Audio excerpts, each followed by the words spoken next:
اهلا وسهلا، السلام عليكم. كي دايرين؟ لاباس عليكم؟ اش اخباركم؟ تكونوا ان شاء الله كلكم بخير وعلى خير وفي صحه جيده ان شاء الله، نتوما والاهل ديالكم. كي دايرين مع هذا البرد؟ والحمد لله ونشكروه على كل ما كيعطينا الله. قبل ما نبداو الفيديو دائما كالعاده، اللهم صل وسلم على سيدنا محمد وعلى اله واصحابه اجمعين. وبسم الله نبداو على بركه الله. اليوم اختي غنشارك معكم دواء البرد، الفول المنقوب. كيجي زوين وهذه الوقيته ديالو في البرد.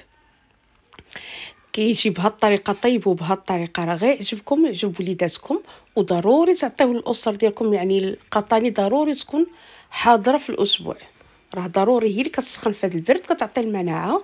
وراه الفوائد ديال القطاني لا تحصى ولا تعد. حاولوا تعطوهم لوليداتكم بزاف، حاولوا ولفوهم لهم على الاقل 2 مرات في الاسبوع. هنا غنبدا معكم في زكت الفول. ضروري هذا اللي في القشور تيتسمى المنقوب، تفزقيه بالليل ضروري بحال شكل الحمص واللوبيا. ضروري اللي ما كيعرفش، بالنسبه اللي تعرف راه ما شاء الله كاينين. هنا كديروا بهذه الطريقه هكا، كتحيدي لي غير داك الشابو داك الضفير الكحل ديالو. اصلا الفول باقي جديد هذا ديال هذا العام، باقي طري. فزقيه مزيان والصباح صبحي هكا غسليه مزيان وعاودي حيدي ليه هاد الضفير. هاد الضفير هو اللي كيخليه تيطيب دغيا، يعني اللي خليتي طيبتيه به ما كيطيبش، ولا زولتيه له كيطيب مزيان، كيطيب كالمخ.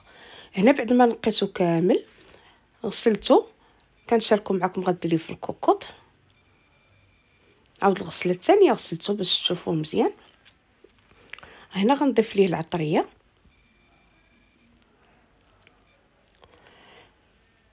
وطيبوه بهذه الطريقه راه غيعجبكم ويعجب وليداتكم. والله الا جا رائع صراحه، جا مخير. هنا درت معلقه ديال التحميره صغيره،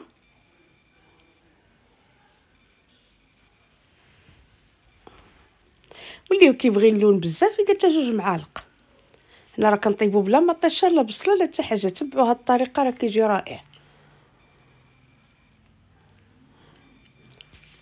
هنا درت معلقه ديال الكمون، معلقه ديال الخرقوم بلدي، كديري شويه ديال السكينجبير، غير شويه ما تكثريش باش ما يجيكش شمر. حتى الكمون ما تكثريش منه لحقاش يقدر يجيك مر، ما ديريش فوق 2 معالق صغيره كافيه. شويه ديال البزار، كديري شويه القزبر حبوب، ضروري معلقه قزبر حبوب. والثومه كتحكي الثومه كتحكيها، وديري شي 3 الملح ضروري. كديري واحد 3 ديال الدريسات ولا 4 لحيوم هكاك حب، اللي كيبغي. انا كيعجبوني هكاك صحاح. والاخرى ضروري غتحكيها. وكنزيد عليهم الحامض ضروري. كديري هذه دوائر الحامض وحيده ولا 2، هذا هو اللي كيخلي يحيد لي غاز من الفول باش ما يضركش في المصران. كتضيفي عليه هنا القزبر المعنوس، يعني القياس اللي بغيتي. انا درت 2 معالق صغار، بغيتي ديري غير وحيده ديريها. وعاد كتضيفي كاس مخلط ما بين الزيت النباتيه وزيت الزيتون،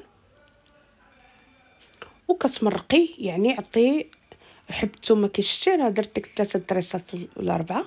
وكتمرقيه مزيان، يعني عطيه الماء بزاف في الاول باش ما تعاوديش تزيدي الماء في وسط الطياب.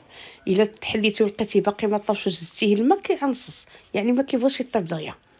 هنا شاركت معكم هو حليت الكوكوط، لقيتو هنا طاب. ملي كنجربوا قدامكم هانتوما غتشوفوا كيجا ولا الزبده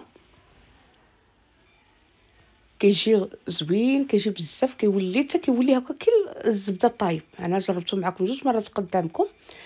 عاد كنضيف عليه الحاره، وكنزيد عليه واحد القزبر من نص معلقه اخرى. هانتوما شفتوها. زيدي شويه السوداني الا بغيتي شويه حار، ما بغيتيش كافي ديك الحاره راه كافيه. وصافي تعاودي تسدي عليه واحد ربع ساعه ما كاملاش كاع ولا 10 دقائق. وكتحلي الكوكوط وكتخلي الماء ديالو راه حيت خليه شويه جاري. راه دغيا ملي كتحطيه وتخليه، يعني عاد غتبغي تحطيه تدريسي وتغدا كتلقيه يشرب جمد. خليه فيه دائما لاصوص. وهنا غادي غنصب حداكم في التفصيل تشوفوا كيفاش جا. راه جا طايب ومخو بنين بنين بزاف. وغير جربوه بهذه الطريقه، بغيتكم تجربوه بهذه الطريقه اللي درت. والله ما شبعنا منه. راه انا درت نص كيلو وحنا راه غير بعض الاشخاص درت نص كيلو كليناه كامل، والله حتى عجبنا صراحه. غير جربوه بهذه الطريقه، وضروري ترافقيه مع الشليضه اللي بغيتي، اولا كولي غير بوحدو راه كافي. قطاني راه فيها مهمه بزاف ليكم ولوليداتكم. ونتمنى ان شاء الله نتلاقاو في فيديو اخر، ومع السلامه، الى اللقاء في فيديو جديد.